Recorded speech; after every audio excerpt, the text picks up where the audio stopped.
শহর থেকে গ্রাম, প্রতি সপ্তাহে মুক্তি পেত নতুন নতুন সিনেমা। শুক্রবার মানেই ছিল হলে দর্শকের ঢল।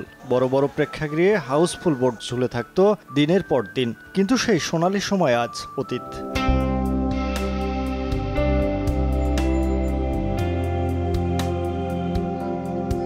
বন্ধ গেট, মরিচা ধরা সাইনবোর্ড, হলের ভিতরে ধুলো জমা আসন। ঈদ মৌসুম পেরিয়ে গেলেই এমন ভুতুড়ে পরিবেশ তৈরি হয় সিনেমা হলগুলোতে। কয়েক বছরে ছবির মুক্তি প্রায় ঈদ মৌসুমে সীমাবদ্ধ হয়ে গেছে। সারা বছর জুড়ে নেই নতুন সিনেমার জোয়ার।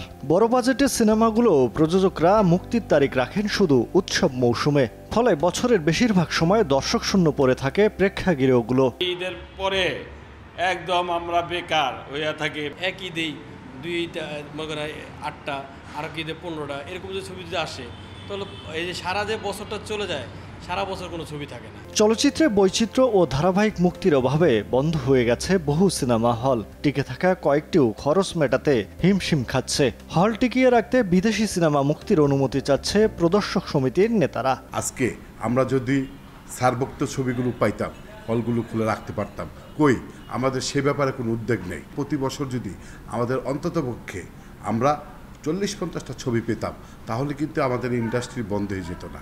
আজকে দেখেন এই ইন্ডাস্ট্রির বন্ধের পথে। ছবি এই যে আদান প্রদানের যে সিস্টেমটা, সেই সাপটার আওতায় সেইটাও যদি সরকার অনুমতি দিত, যেটা আগের সরকার দিয়েছিল, আপাতত এই যে সমস্যাটা এই সমস্যাটা হতো একটু কাটায় উঠতে পারতাম। চলচ্চিত্র সংশ্লিষ্টরা বলছেন এই ধারা চলতে থাকলে প্রেক্ষাগৃহ সংস্কৃতি একসময় হারিয়ে যাবে পুরোপুরি। আর সিনেমা হলে গিয়ে ছবি দেখার অভিজ্ঞতা হয়ে যাবে শুধু স্মৃতির পাতায়।